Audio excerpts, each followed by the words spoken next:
As a spry young teen, I spent hours of my life giving cringe compilations free real estate in my brain. And whether you're watching Scott's Tots or Nathan Fielder risks becoming a sex offender, cringe is still in. Over the past month, I've been learning how to pick the lock on these police-grade handcuffs. Why, you ask? Because tonight I'm going to take a bigger risk than anyone has ever taken on television before.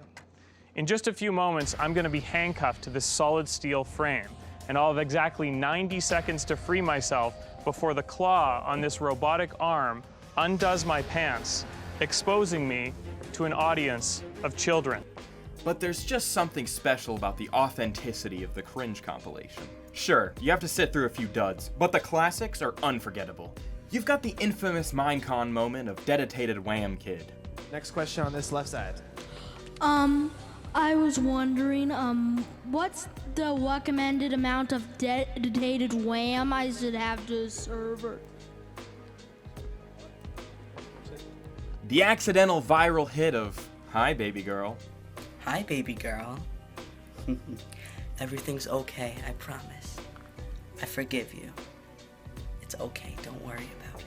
And my all-time favorite, the 10-minute, unadulterated weeaboo cringe of Foam Adventure 2009. So let's go back to the era of Leet Speak, caramel dancing, and super hulock as we revisit Foam Adventure 2009. Welcome to the home of Paraphiliology, where we make love, not kink shaming.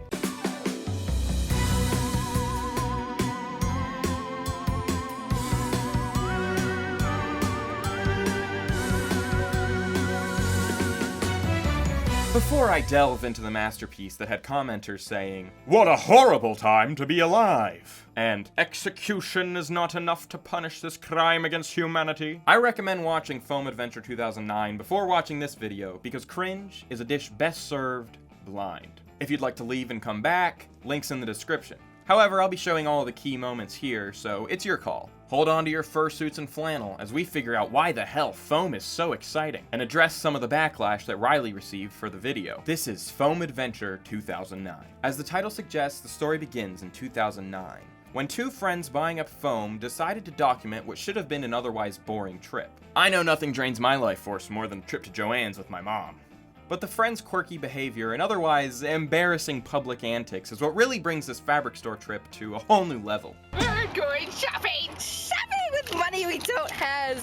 Now, in the early age of the internet, there were two long-lost ancient dialects. One known as lolspeak, and the other known as leetspeak. Lolspeak was popularized by the lolcat image macros of the time. The famous felines who begged the question, "I can has cheeseburger?" Lolcats were a lot like Garfield if he actually disappeared from the collective unconscious like he should've. Leetspeak, meanwhile, is more of a gamer's way of typing, which essentially consists of some abbreviation with a bunch of arbitrary numbers thrown in. I'm a pretty big fan of how Wikipedia explains it. Once reserved for hackers, crackers, and script kiddies, Leet has since entered the mainstream. It is also used to mock newbies, also known colloquially as noobs. Yeah. Well, Foam Adventure almost entirely takes place in what I know is lolspeak. They got the fools, and we're gonna steal it all.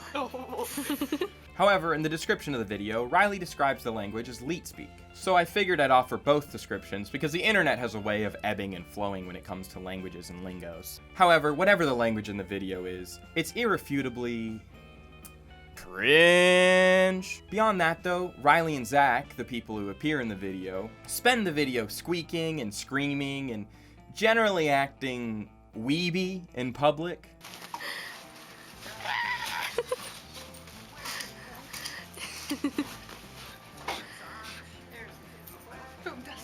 And to clarify to the boomers in the audience, I didn't say dweeby, I mean weeby. Like, weeaboo? And in the video, they only give one explanation as to why they're acting this way. Because we're too awesome. Why didn't I think of that? But honestly, I must have watched this video at least 6 times back in 2015, just because there's so much to unpack. Even if some can't get past the first 30 seconds, bruh. In general, Riley and Zack were pretty brutally attacked online for the video. Commenters attacked them for being cringy, accusing them of abusing a handicap permit, and then just generally throwing down a bunch of ableist and homophobic things. Yeah, the comments on this video are frankly pretty disgusting. But guess what? It was all just a case of the old R whoosh. Yeah, the whole video was a joke. But whose fault was it to take it out of context? I mean, how would you know? Especially since the truth is hidden so far deep and away in the description of the video. You just need to scroll down. Riley's pretty clear about everything there. You will regret watching this forever. Seriously, look away, right now. Well, don't say I didn't warn you.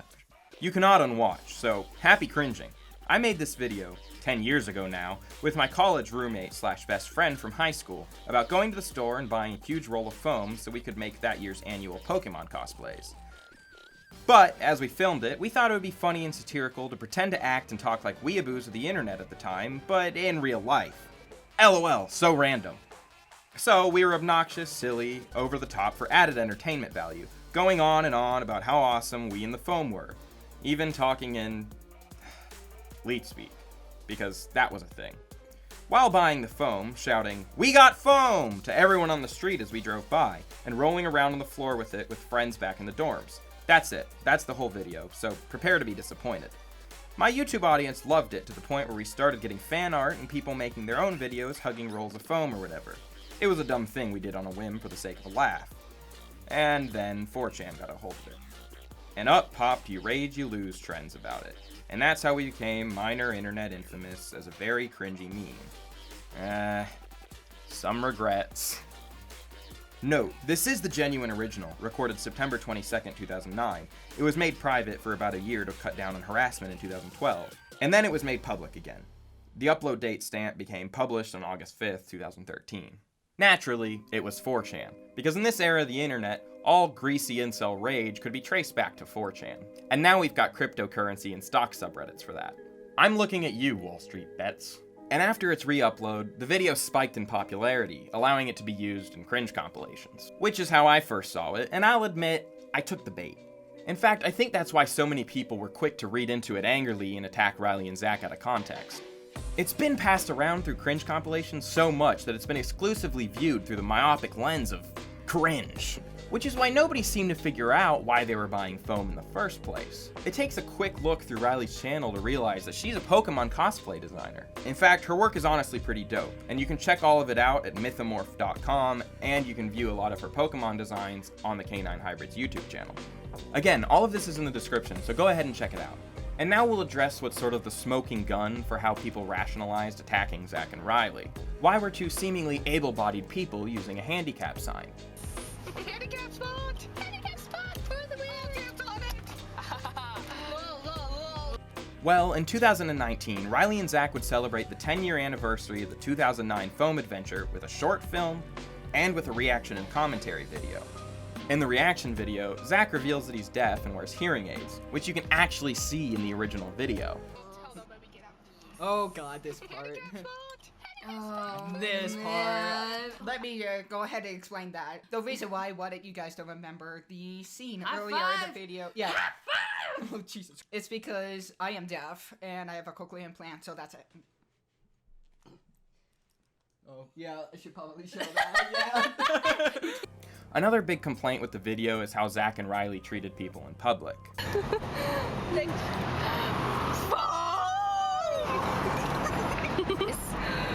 Hey person, we have foam! It's a lot of foam. They explain that they only acted that way briefly in the cashier interaction. As for the screaming in the car, yeah, it's admittedly annoying, but ultimately harmless. And of course, the other big wave of backlash stems from the fact that Zack and Riley are furries, which is unfortunately the normal closed-minded crap that you find on the internet and everywhere else. Because these days, no matter how much people talk about the importance of inclusivity and representation, tolerance is cherry-picked no matter your political affiliation. What's saddest about it is that Riley's channel is really just about costume design, but that was overshadowed by people who couldn't handle two personas in the intro of the video. Fortunately, there's been a lot more positivity and love being sent Zack and Riley's way ever since the truth of the video has come out. Lots of people now treat Foam Adventure 2009 as a time capsule into a simpler age. After all, it's just two friends goofing off in public, which in my opinion is a sign of good friendship. So up to this point, I guess that's pretty much generally the end of Foam Adventure 2009. It serves as a reminder that it's really easy to make snap judgments when you see something out of context online. But it's always important to look up the context before you jump on a crazy train. And I'm thinking, that's all she wrote. Check out the original Foam Adventure in all its glory in the description. And if you like this video, you'll probably like my Sexy Beast video, where I react to what's been erroneously labeled as Netflix's new furry dating show. But until next time, remember to make love, not kink shaming. Can you see? It's just me. I'm dressed up to look like a